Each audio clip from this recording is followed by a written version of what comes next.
अस्सलाम वालेकुम बच्चों। जैसे कि आपको पता है कि हम लोगों के जो है वो 2 लेक्चर्स हो चुके हैं, और आज जो है वो हम लोगों ने थर्ड अपना जो है वो टॉपिक स्टार्ट करना है वुमेन एंड ह्यूमन राइट्स के ऊपर।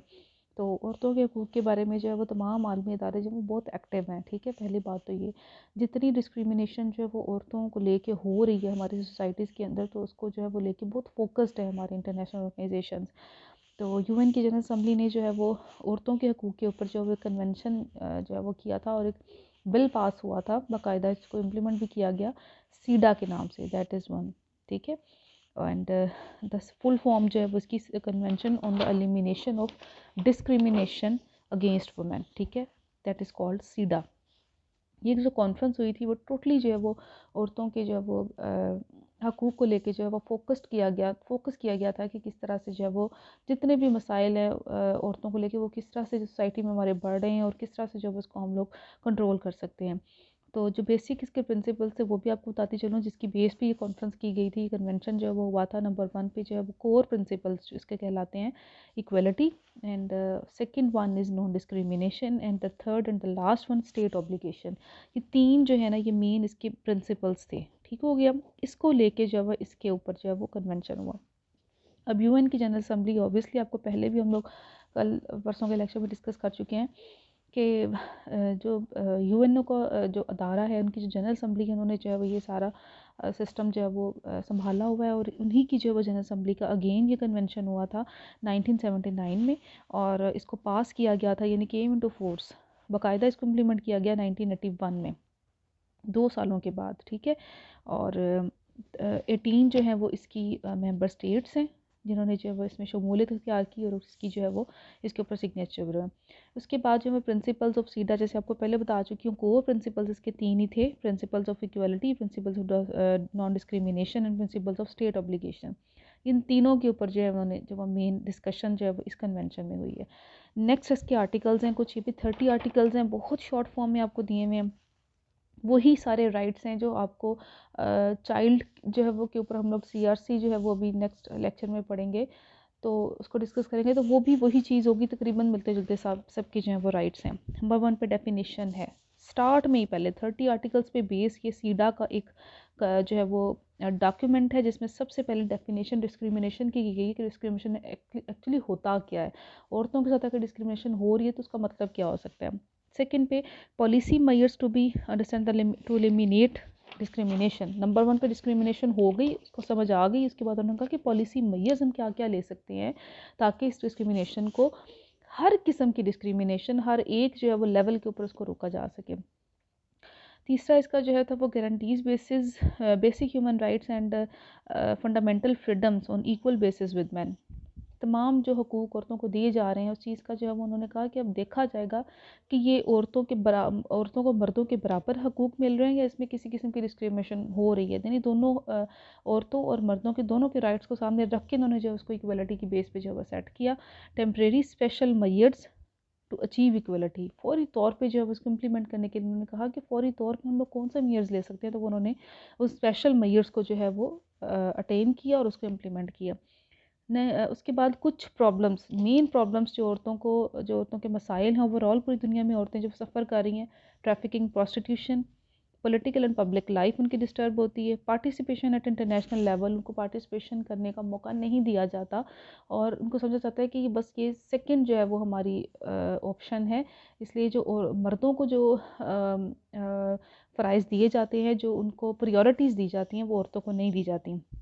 तो इस चीज़ के ऊपर भी इन्होंने जो है वो डिस्कशन की। नेशनलिटी के ऊपर भी बात की गई, किस तरह से किस मुल्क की किन बेसिस पे नेशनलिटी दी जा सकती है। इक्वल राइट्स हैं एजुकेशन में मिलने चाहिए। एम्प्लॉयमेंट के ऊपर भी डिस्कशन हुई कि हर तरह की एम्प्लॉयमेंट जो है वो औरतों के लिए जो है वो होनी चाहिए।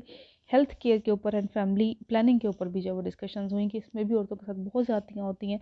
इकोनॉमिक एंड सोशल बेनिफिट्स हैं, रूरल वुमेन जो हैं उनके लिए जो है वो स्पेशल बेनिफिट्स जो हैं उसमें रखे गए। इक्वल जो है वो राइट्स दिए गए बिफोर लॉ। वो लॉ के अंदर अब ज़ाहिर सी बात है जो मर्दों के पास इतने हकूक़ हैं वो सारे के सारे जो है वो औरतों को भी है उसकी इक्वलिटी बेस पे जो है वो दिए जाएंगे। मैरिज एंड फैमिली लॉ के ऊपर भी जो है वो नए कवानीन मुतारफ़ कराए गए। डिटेल्स इस्टेब्लिशमेंट जितनी भी अदारों की इस्टेब्लिशमेंट है, यहाँ पे कुछ मिसिंग हो सकता है, शायद आपके पास जो है वो इस टाइप का जो है वो नोट्स नहीं होंगे, तो उसमें क्लियर जो है वो आपको समझ आ जाएगी। तो यहाँ पे देख लेना नेक्स्ट जो है वो इसके टॉपिक में, नहीं तो फिर मैं आपको ये भी जो है वो करवा दूँगी।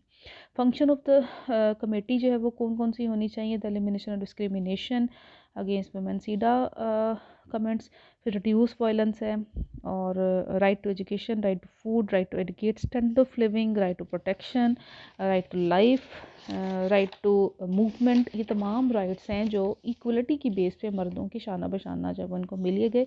Right to spend independent life, ठीक है। ये कुछ राइट्स हैं जो टोटल जो है वो 30 आर्टिकल्स में इनको डिवाइड किया गया, और उसके ऊपर कंप्लीट डिस्कशन के बाद जो है वो एक प्रॉपर जो है वो कन्वेंशन पास हुआ, जिसमें कुछ चीज़ें मज़ीद इन्होंने जो है वो हम लोगों ने नोट्स में जो वो बनाई थी, ताकि ये क्लियर आप लोगों को हो जाए कि वुमेन इन पॉवर्टी जो मेन चीज़ें जो वो वुमेन सफ़र कर रही हैं, वो औरतें किस किस्म के मसाइल को देखती हैं, और सोसाइटी में किनका जो है सॉल्व करना जो है वो सबसे ज़्यादा प्रायोरिटी पे है। तो सबसे पहले उनकी गुर्बत को ख़त्म करना चाहिए, और इसकी भी उन्होंने जो है वो सारी की सारी जो वो परसेंटेज ली थी ओवरऑल पूरी दुनिया में कहाँ पे किस लेवल पे पॉवर्टी में जो है वो वुमेन रह रही हैं। उसके बाद आर्म्ड कॉन्फ्लिक्ट के अंदर जो ज़्यादतियाँ औरतों के साथ की जाती हैं, उन उसको रोकथाम के लिए जो है वो एक प्रॉपर जो है वो पोर्शन उन्होंने डाला। उसके बाद वायलेंस, वो घरेलू भी हो सकता है, वो ऑफिशियल भी हो सकता है। डोमेस्टिक और ऑफिशियल जो वायलेंस या जो हरासमेंट है उसको ख़त्म किया जाए। वुमेन एंड डिसीजन मेकिंग में ऑब्वियसली आपका जो वो नेशनल लेवल पे आपकी पार्टिसिपेशन है औरतों के हवाले से, कि किस लेवल की पार्टिसिपेशन जो है वो आप औरतों की करवा सकते हैं, और कितना की राइट्स जो उनको दिए जाएँ। उसके बाद वुमेन एंड एजुकेशन, वही अगेन वही चीज़ें। लास्ट पे जो है वो सिग्निफिकेंस है। अब इस पूरे प्रोसेस का अगर हम देखे जाए तो सीडा के ऊपर अगर बात करेंगे तो क्या इसकी अहमियत हो सकती है, क्या इंपॉर्टेंस हो सकती है। ज़ाहिर सी बात है कि पहला जो है वो कन्वेंशन था, कि पहला एक डॉक्यूमेंट साइन हुआ था जो प्योरली स्पेसिफिकली जो है वो सिर्फ़ और सिर्फ औरतों के ऊपर था। सबसे पहली बात ये, इसकी अहमियत में सबसे पहला पॉइंट ये आएगा कि ये प्योर जो है वो ख़वातीन के ऊपर उन्होंने जो है वो ये कन्वेंशन जो है वो बुलाया था। और नंबर सेकंड पे पहली बार जो है वो किसी कन्वेंशन में इक्वलिटी बिफोर लॉ की बात की गई, equality of women against any gender of the society, ठीक है। अब कोई भी जेंडर हो सकता है, वो चाहे बच्चे हैं, वो चाहे मर्द हैं, चाहे वो क्रॉस जेंडर है, जो भी हैं, उनमें सब में उन्होंने कहा कि औरतों को जो है वो बराबरी के हकूक़ दिए जाएँ। किसी और कन्वेंशन में, किसी और डॉक्यूमेंट में अभी तक जो है इसकी कोई बात नहीं हुई। इसके अलावा इंटरनेशनल जो प्रॉब्लम्स थी उनको भी इसमें डिस्कस किया गया, तो इसकी अहमियत या इसकी सिग्निफिकेंस जो है वो बाकी तमाम से बहुत ज़्यादा जो है वो बढ़ जाती है। तो ये आपका कन्वेंशन था, बहुत छोटे छोटे से टॉपिक और बहुत इजी से हैं, क्योंकि हम लोग सारे जो है वो राइट से डिस्कस करने हैं, ठीक है, आप लोगों के सामने है। अब इसको अगर हम लोग कहें कि ये मुश्किल है, तो ये अब मैं क्या कह सकती हूँ आप लोगों को। तो ये था आपका सीडा का जो है वो टॉपिक हो गया। और कल इंशाल्लाह जब हम लोग सीआरसी के ऊपर जो है वो ये बच्चों के राइट्स के ऊपर बात करेंगे, तो बहुत सारे राइट्स ऑब्वियसली सबके ह्यूमन राइट्स अगर हम देखें तो वो तकरीबन सेम ही होते हैं। जो चीज़ हम अपने लिए सोचते हैं ऑब्वियसली वो तमाम जो है वो लोगों के लिए जो वो इक्वली होती हैं। सो अगेन एंड अगेन हम लोग बहुत सारी चीज़ें जो है वो दोहराएंगे, और वो बार बार आपके सामने वही चीज़ें आ जाएंगी।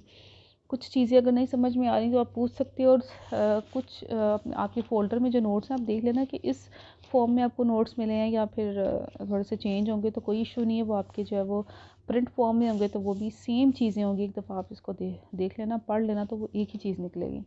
तो इंशाल्लाह कल मुलाकात होती है with CRC. Thank you so much. अल्लाह हाफ़िज़।